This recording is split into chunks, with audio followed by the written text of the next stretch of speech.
Lesson कितना है? 3।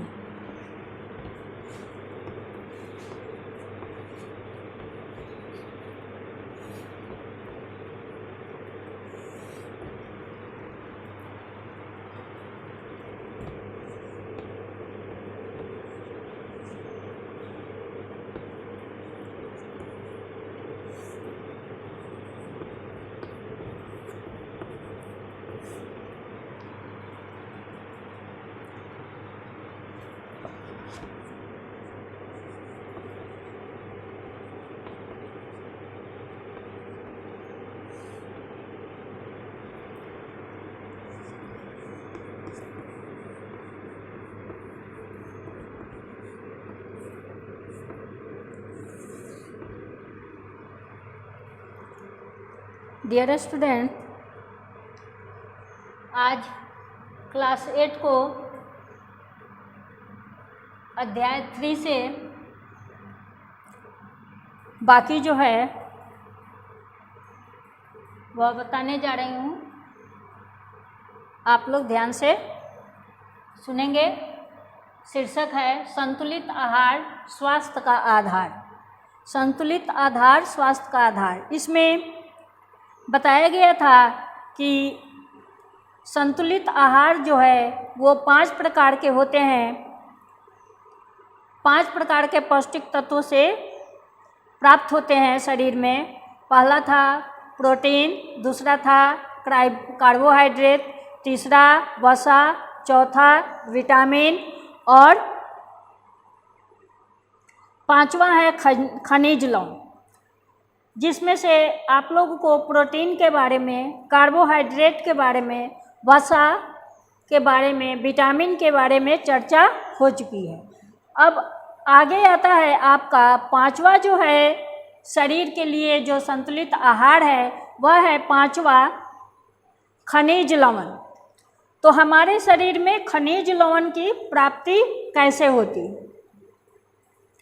तो खनिज लवण से खून बनता है तथा हड्डियां भी मजबूत होती हैं। लौह तत्व और कैल्शियम दोनों ही खनिज लवण है। वैसे तो और भी कई खनिज लवण है, जैसे नमक, पोटेशियम, आयोडीन, ये सारे जो चीज़ हैं ये खनिज लवण के नाम से ही जाने जाते हैं। परंतु लौह तत्व और कैल्शियम शरीर के लिए सबसे अधिक जरूरी है। लौह तत्व से खून बनता है तथा कैल्शियम से हड्डियां जो हैं मजबूत रहती हैं। बढ़ते बच्चे को भी कैल्शियम की अधिक आवश्यकता होती है। यदि भोजन से ही इन तत्वों की आवश्यकता पूरी हो जाए तो अधिक अच्छा है, परंतु ऐसा हो नहीं पाता है। आवश्यकता पड़ने पर इनकी गोलियां भी खाई जाती है। कैल्शियम जो है मुख्यतः दूध और दुग्ध उत्पादों से प्राप्त होता है, यानी दूध के द्वारा और दूध से बनी हुई वस्तु के द्वारा क्या चीज़ मिलता है? हमें कैल्शियम मिलता है। इसलिए आपको अधिक से अधिक दूध और दूध से बनी हुई वस्तुओं का सेवन अत्यधिक मात्रा में करना चाहिए। अपने भोजन में हरी पत्तेदार सब्जियां जैसे सरसों, शलजम, चने के पत्ते इत्यादि को सम्मिलित करना चाहिए।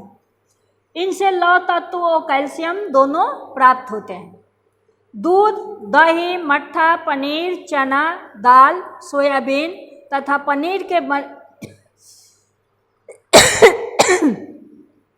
पनीर के बचे पानी में कैल्शियम होता है। अंडे व मांस आदि में विटामिन और खनिज दोनों मिलते हैं। भोजन को 3 वर्गों में बांटा जा सकता है। इसमें कार्बोहाइड्रेट चिकनाई देने वाले खाद्य पदार्थ में आते हैं। शक्ति देने वाले भोजन इस वर्ग में घी, तेल, मक्खन, गुड़, अनाज, आलू और शकरकंद इत्यादि आते हैं। यह वर्ग व्यक्ति के शरीर को ताकत प्रदान करता है। दूसरा है शरीर का विकास करने वाले भोजन। यह प्रोटीन देने वाला वर्ग है। इस वर्ग में दाल, सोयाबीन, दूध और दूध के उत्पाद यानी दूध के द्वारा बने हुए सामग्रियां,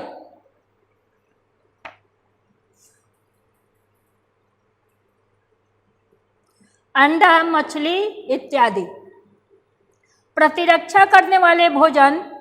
यह वर्ग व्यक्ति को मुख्य रूप से खनिज लवण देता है। इस वर्ग के पदार्थ व्यक्ति को रोगों से लड़ने की शक्ति देते हैं। इस वर्ग में फल और सब्जियां, विशेषकर पत्तेदार सब्जियां आती हैं।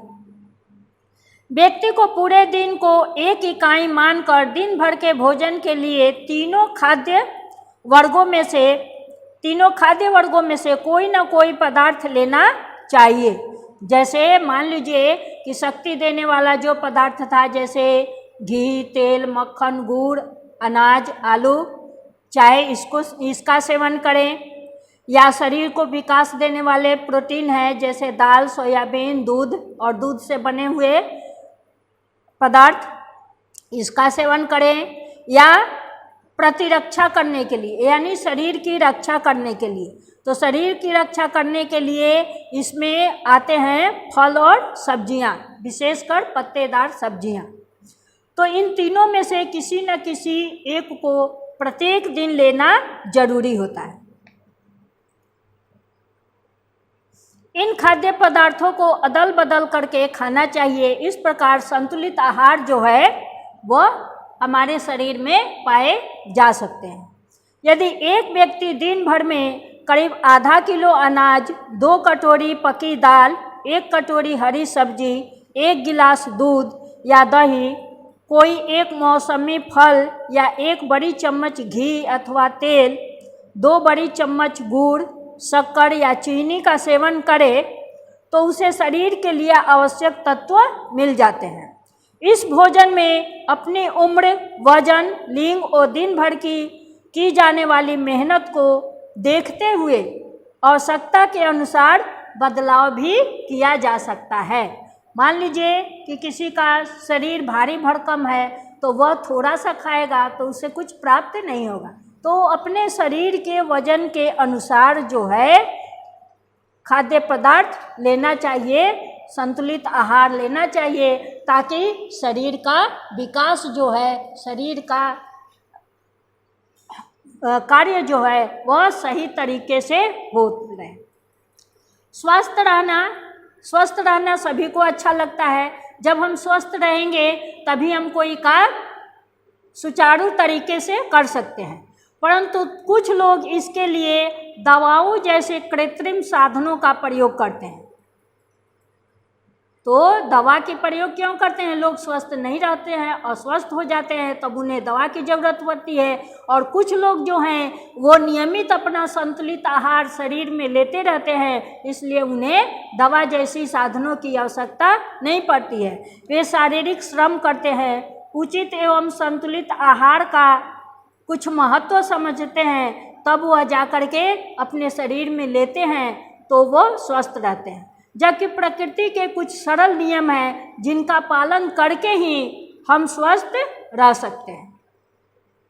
धन्यवाद। तो ये लेसन कंप्लीट हो गया और आप लोगों को क्वेश्चन आंसर बना करके और चेक भी कराना है और एक क्वेश्चन बताना है आप लोग को, प्रोटीन और कार्बोहाइड्रेट के प्राप्ति के स्रोत बताइए। या दूसरा क्वेश्चन कि भोजन के पोषक तत्वों के नाम बताइए। धन्यवाद।